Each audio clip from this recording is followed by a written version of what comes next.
வணக்கம். தமிழன் செய்தி கலாம். சீர்காழி அருகே திருவெண்காட்டில் துகில் ஆடையகம், அகத்தியர் நாட்டு மருந்து கடை திறப்பு. துணிகள் மருந்துகள் வாங்க பொதுமக்கள் திரண்டன. மயிலாடுதுறை மாவட்டம் சீர்காழி அருகே சரபோஜி தெருவில் வசிக்கும் இயற்கை விவசாயி காசிராமன். இவர் கிட்டு ஐயா மரபு அறக்கட்டளையை தொடங்கி அதன் மூலம் பல்வேறு சமூக சேவைகளை செய்து வருகிறார். இயற்கை முறையில் விளைவிக்கப்பட்ட காய்கறிகள், பாரம்பரிய நெல் ரகங்கள் உற்பத்தி செய்து வழங்கி வருகிறார். நாட்டு மாடுகள் அழிவிலிருந்து காப்பாற்ற நாட்டு மாடு இனங்களை வாங்கி வளர்த்து வருகிறார். மேலும் பழமையான தொழில்களை மீட்டெடுக்கும் பணியிலும் ஈடுபட்டு வருகிறார். பெண்களுக்கு இலவச தையல் பயிற்சி அளித்து வருகிறார். மழைநீரை சேமித்து அந்த தண்ணீரை சுத்திகரிப்பு செய்து பொதுமக்களுக்கு தினந்தோறும் இலவசமாக வழங்கி வருகிறார். முன்னோர்கள் பயன்படுத்திய பாரம்பரிய சித்த வைத்தியம், பாட்டி வைத்தியம் மூலம் நோய்களை குணப்படுத்த வேண்டும் என்ற உயர்ந்த சிந்தனையில் திருவெண்காட்டில் புதிய துகில் ஆடையகம், அகத்தியர் நாட்டு மருந்து கடை திறப்பு விழா இயற்கை விவசாயி காசிராமன் ஏற்பாட்டில் நடைபெற்றது. இயற்கை வாழ்வியல் மருத்துவர் கீரப்பாளையம் ஞான சுந்தரபாண்டியன் கலந்து கொண்டு புதிய துகில் ஆடையகம், அகத்தியர் நாட்டு மருந்து கடையை திறந்து வைத்தார். பிரபல தொழிலதிபர் திருவெண்காடு சித்தார்த் கிட்டு சுப்பிரமணியன், செம்மை செங்காந்த மலரகம் கௌசிக் கலந்து கொண்டு விழாவை சிறப்பித்தன. இயற்கை விவசாயி காசிராமன் அனைவரையும் வரவேற்று பேசுகையில், பன்றிகள் அழகானவைதான், நகரங்கள் உருவாக்கிய சாக்கடைகளால் தான் அவைகள் அழுக்காகின. ஆசான் செந்தமிழன் தெரிவித்த கருத்துக்களை தெரிவித்தார். இயற்கை படைப்பில் ஒவ்வொரு நோய்களுக்கும் மூலிகை செடிகள் உள்ளன. இந்த மூலிகைகளை பயன்படுத்தி தான் நம் சித்தர்களின் வழியில் நம் முன்னோர்கள் சிகிச்சை அளித்து வந்துள்ளன. ஆங்கில மோகத்தில் அனைவரும் ஆங்கில மருந்தை நோக்கி சென்று விட்டோம். ஆங்கில மருந்தால் உடல்நலம் பாதிக்கும், ஆனால் மூலிகை மருந்துகளால் உடல்நலம் பாதிக்காது. அனைவரும் நம் முன்னோர்களை பின்பற்றி மூலிகை மருந்தை பயன்படுத்துவோம் என பேசினார். தொடர்ந்து 100க்கும் மேற்பட்ட தூய்மை பணியாளர்களுக்கு உணவுகள் வழங்கப்பட்டன.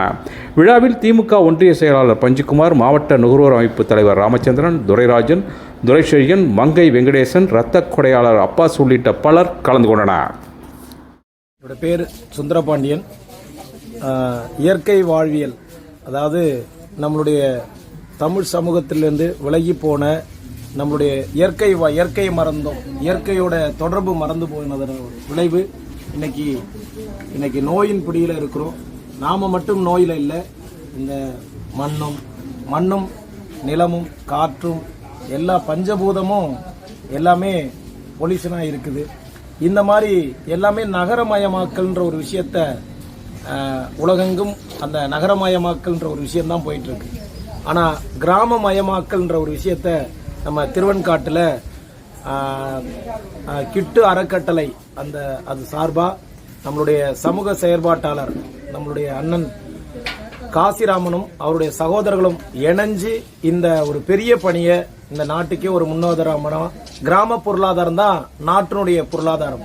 ஒரு கிராமத்தில் ஒரு பொருளாதாரம் பெருகதான் இந்த நாட்டுடைய பொருளாதாரம் பெருகும். அப்ப இதை மையமா வச்சு தங்களுடைய கடும் உழைப்புல இந்த 2 சகோதரர்கள் நீண்ட நெடிய காலம் தன்னுடைய இளமை காலங்களில் கடுமையா உழைச்சி தன்னுடைய கிராமத்துக்கு திரும்பி தன்னுடைய கிராமத்தில் இருக்கக்கூடிய மக்கள் எல்லாம் திருப்பூர்லையும் பெங்களூர்லையும் தன்னுடைய வாழ்வியல் இடத்தெல்லாம் அழிச்சுக்கிட்டு வெளியில போன மக்களை திரும்ப மீட்டு உருவாக்கம் செஞ்சு தன்னுடைய ஊர்ல குடும்பத்தை பிரிஞ்சு வாழாம, இந்த நிலத்திலேருந்து நீங்க வெளியேறாம தற்சார்பு பொருளாதாரம், சுயசார்பு பொருளாதாரம் அப்படின்ற ஒரு கிராம பொருளாதாரத்தை மீட்டெடுக்கக்கூடிய ஒரு அருமையான ஒரு 2 சகோதரர்களும் ஒரு நல்ல ஒரு பணியை இன்னைக்கு திருவெண்காட்டு பகுதியில் தொடங்கி இருக்கிறாங்க. இந்த கிராம பொருளாதாரத்தை எப்படி கொண்டு வந்திருக்கிறாங்க, மீட்டெடுத்திருக்காங்கன்னு பார்ப்போம். அதுக்கு ஒரு பெரிய பொருளாதார தேவை இருக்கு. இன்னைக்கு அதை எந்த ஒரு வங்கியிலையோ யாருகிட்டையும் போய் டொனேஷனாவோ பெறாம தங்களுடைய கடும் உழைப்புல உழைச்சு அந்த பொருளாதாரத்தை எடுத்து திரும்ப இந்த கிராமத்துக்கே, தான் வாழ்ந்த இந்த கிராமத்துக்கே தன்னுடைய பெரும் பொருளாதாரத்தை அர்ப்பணிப்போட இன்னைக்கு அழிஞ்சிட்டு வரக்கூடிய நிறைய தொழில்கள் இருக்கு. மரபு தொழில்கள்னு சொல்லுவோம். இன்னைக்கு குயவா இருக்கட்டும், தச்சா இருக்கட்டும், எல்லாமே இன்னைக்கு ஆர்டிபிஷியல் இன்டெலிஜென்ஸை நோக்கி நம்ம போனாலும் இந்த கிராமப்புறங்கள்ல இருக்கிற மக்களுக்கு, எளிய மக்களுக்கான கைத்தொழில்களை மீட்டெடுக்கும் ஒரு முயற்சியா இன்னைக்கு குயவு பட்டறை, தச்சு பட்டறை, இந்த மாதிரி இங்க பாத்தீங்கன்னா ஒரு சுண்ணாம்பு கட்டடம், மரபு கட்டடங்களை கட்டி இருக்கிறாங்க. இப்ப நம்ம உட்கார்ந்து இருக்கிறதே ஒரு சுண்ணாம்பு கட்டடங்கள்ல. இது எத்தனை ஆண்டுகள் ஆனாலும் இறுகி போகுமே தவிர இன்னைக்கு நம்ம வெடிப்புகளோ இன்னும் மற்ற பாதிப்புகளோ இல்லாத மாதிரி எல்லாத்தையும் மீட்டெடுக்கான ஒரு முயற்சி, மரபு தொழில், மரபு வீடு, மரபு வாழ்க்கை இப்படின்னு சொல்லக்கூடிய இந்த மரபு வாழ்வியலை மீட்டெடுக்கக்கூடிய 2 சகோதரர்களை இன்னைக்கு நம்ம திருவெண்காடு பகுதியில் வந்து சந்திச்சோம். அவங்களுடைய நிகழ்வுகள் சொல்ல முடியாது. இப்ப நம்ம பாத்தீங்கன்னா மானங்காக்க ஆடை அணிந்தோம். அந்த ஆடைகள்லயே இன்னைக்கு நிறைய இருக்கு. எனவே வெளிநாட்டுகளிலிருந்து வரக்கூடிய சிந்தட்டிக்கான இதெல்லாம் விடாம நம்மளுடைய கிராமத்தில் இருக்கக்கூடிய விதவைகள் இருப்பாங்க, முதியோர்கள் இருப்பாங்க. இவங்களுக்கெல்லாம் பொருளாதாரத்தை மீட்டெடுக்கும் முயற்சியா தங்களுடைய சொந்த செலவிலேயே நிறைய தையல் எந்திரங்களை இங்கே கொண்டு வந்து அவர்களுக்கு தையல் பயிற்சி கொடுத்து கிராம பொருளாதாரத்தை மீட்டெடுத்திருக்கிறாங்க. அவங்க உற்பத்தி செய்த அந்த துணிகளையே சந்தைப்படுத்தி இருக்கிறாங்க. அதுக்கு ஒரு தளம் தேவைப்படுது. அதனால நாமெல்லாம் இந்த கிராம பொருளாதாரத்தை மீட்டெடுக்கும் ஒரு முயற்சியா இதை வந்து நம்ம எல்லாம் சப்போர்ட் செய்யணும். நம்மளுடைய ஒரு சின்னதா ஒரு கர்ச்சீப் வாங்கினா கூட இங்க இருக்கிற இந்த பொருளாதாரம் இந்த கிராமத்துக்குள்ளே தான் சொல்லணும். மற்ற பொருளாதாரங்கள்லாம் இன்னைக்கு நீங்க வாங்குறோம், பேஸ்ட் வாங்குறோம், அது எங்கேயோ ஏதோ ஒரு நாட்டில் இருப்பாங்க அதோடைய முதலாளிகள். அந்த பேஸ்ட் ₹1 கூட ஒரு கிராமத்தில் இருக்கிறவங்க எங்கேயோ போகும். ஆனா இங்க வாங்கக்கூடிய எல்லாமே இங்க இருக்கக்கூடிய விவசாய மக்களுக்கும் எளிய மக்களுக்கும் இந்த பொருளாதாரம் கிராமத்துக்குள்ளே சொல்லணும். அதனால இந்த கிராம பொருளாதாரத்தை மீட்டெடுக்கக்கூடிய ஒரு நன்முயற்சிக்கு நம்ம இந்த கிராமவாசிகளும் நம்மளுடைய இது மாதிரி மற்ற இடங்கள்லையும் பெரும் பொருளாதாரத்தை வச்சுக்கிட்டு நாம இறந்து போனோம்னா அந்த காசு நம்ம கூட எதுவுமே வராது. நீங்க சம்பாரிச்ச பொருளாதாரம் பூரா நீங்க செத்து போனோடனே உங்க மனைவிக்கோ பிள்ளைங்களுக்கோ மற்றவர்களுக்கு போய் சேரும். ஆனா நீங்க மக்கள்கிட்ட எது கொடுத்தீங்களோ அதுதான் உங்க கூட வரும். அந்த மாதிரி இந்த தர்மத்தை, இந்த தமிழருடைய அறத்தை தெளிவா புரிஞ்சுக்கிட்டு இந்த திருவெண்காட்டு சகோதரர்கள் இதே ஊர்ல தான் பட்டினத்தடிகள் வாழ்ந்தாங்க. உலக கோடீஸ்வரர்னு சொல்லுவாங்க. ஒரு காலத்துல சோழ பேரரசு வாழ்ந்த பகுதி இது. உலகம் முழுக்க வியாபாரம் செஞ்ச நிலப்பகுதி இது. ஒரு காலத்துல நாலங்காடி இந்த மாதிரி 24 மணி நேரம் தூங்கா நகரம்னு மதுரை இத மாதிரி எல்லாம் பாக்குறோம். அது மாதிரி பிஸியா இருந்த இடம் இந்த திருவெண்காடு. ஒரு காலத்துல உலக இன்னைக்கு நம்ம பேசுறோம் உலகமயமாக்கலை முதல்ல தொடங்குறதே திருவெண்காடு பகுதியில் தான்.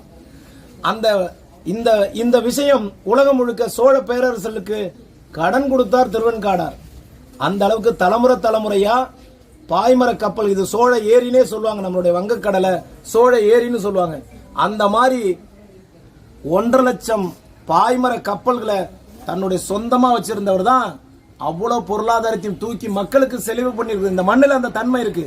அதனாலதான் அந்த சாராம்சம் தான் மக்களுக்கே திருப்ப ஒப்படைக்கக்கூடிய அந்த குணம் வந்து நம்மளுடைய காசிராமன் சகோதரர்களுக்கு வந்திருக்குன்னா இது அந்த மண்ணோட குணம், அது திருவெண்காட்டோட குணம். அது ஏற்கனவே அப்படிதான் கொடுத்திருக்காங்க. நான் தான் சோழ பேரரசருக்கே கடன் கொடுத்தார் திருவெண்காடார்னு சொன்னேன். அன்னைக்கு முடிசூட்டக்கூடிய சோழர்களுக்கு தலையில கொண்டு முடிசூட்டக்கூடிய ஒரு அந்த அங்கீகாரம் யாருக்கு இருந்ததுன்னா திருவெண்காட்டார் குடும்பத்தாருக்கு தான் இருந்தது. அவங்க பெரும் வணிகர்களாக இருந்தும் அந்த பொருளாதாரத்தெல்லாம் திரும்பவும் தானம் தர்மம் தான் செஞ்சாங்க. அதனால மாதிரி ஒரு நீண்ட நெடிய தொடர்பு இந்த மண்ணுக்கு உண்டு. அந்த மண் சார்ந்த மனிதர்களை நான் சந்திச்சதுல ரொம்ப மற்றற்ற மகிழ்ச்சி அடைகிறேன். ஏன்னா இன்னைக்கு பாத்தீங்கன்னா இங்க வந்திருக்கிற மக்கள் எல்லாம் அழையா விருந்தாளிகள். நான் உட்பட தான் சொல்றேன். அண்ணன் வாங்கன்னு யாரையுமே கூப்பிட்டுருக்க மாட்டார். ஆனா நல்லது நடந்தாலும் கெட்டது நடந்தாலும் அந்த இடத்துல அழையா விருந்தாளி. இத்தனை மனங்களை கொள்ளடிச்சிருக்காருன்னா வெறும் காசு பணத்தை கொடுத்து இல்ல, நல்ல தர்ம பணிகளை தொடர்ந்து செஞ்சிருக்கார். எத்தனையோ கிணறு வெட்டி கொடுத்திருக்கிறார். தண்ணீர் பந்தல தொடர்ந்து இன்னைக்கு தண்ணீரை காசாக்கி இருக்கிறாங்க. இன்னைக்கு திருக்குரான் சொல்லுது தண்ணீரை விற்பனை செய்வது பெரும் குற்றம், பெரும் பாவம்னு சொல்லுது. இஸ்லாமியர்களுடைய இதுல எத்தனையோ இப்படி செஞ்சிருந்தாலும் தண்ணியை கூட காசா விற்கக்கூடிய ஒரு சூழல்ல தண்ணியை கூட தர்ம பணியை தண்ணியிலிருந்து கொண்டு தொடங்கியிருக்காங்க. முதல் பணி தண்ணியை காசாக்க கூடாது, தண்ணியை விற்பனை செய்யக்கூடாது அப்படின்னு சொல்லி அந்த பெரும் பாவம் செய்துட்டு இருக்கோம். தண்ணியை கூட அண்ணன் உங்களாம் அரசியல்ல கூட பாப்பீங்க, அது சார்ந்து இவங்க இயங்கினாலும் ஆனா அவங்க அதுல இருந்து எந்த அரசியல் சாயம் இல்லாதவர்கள், எந்த கட்சிக்காரங்க கூட இணைந்து செயல்படக்கூடியவர்கள். நல்லதுன்னா நான் எதுல வேணாலும் வந்து சேர்ந்து பண்ணுவாங்க. அந்த மாதிரி ஒரு காரியத்துல தான் நான்லாம் அழையா விருந்தாளியா தான் வந்திருக்கிறேன். உண்மையை சொல்லணும்னா கூப்பிடாமே வரோம்னா அந்த அவங்களுடைய குணம் தான். அந்த குணத்துக்காக தான் நாம இங்கெல்லாம் அழையா விருந்தாளிகளா வந்திருக்கிறோம். இந்த நல்ல விஷயங்களை நாமெல்லாம் மீட்டெடுத்து நான் சொன்ன மாதிரி துகில் ஆடையகம்னு ஒரு ஆடையகத்தை கிராம பொருளாதாரத்தை மீட்டெடுக்கும் முயற்சியா இந்த துகில் ஆடையகம்னு வச்சிருக்கிறாங்க. அங்க ஒரு சின்ன கர்ச்சீப் வாங்கினாலும் ஏதோ ஒரு விதவை பெண்ணுக்கோ முடியாத ஒரு பெண்ணுக்கோ போகும். அதே மாதிரி தச்சுப்பற்றையில ஒரு சின்னதா ஒரு அருவாள் கூட வாங்கிட்டு போகலாம். அதே மாதிரி ஒரு குயவு தொழில் செய்யக்கூடியவங்கள்ட்ட சின்னதா ஒரு மண்கலையை வாங்கிட்டு போனாலும் அந்த காசெல்லாம் நம்ம மக்களுக்கே மீட்டெடுக்க முடியும்.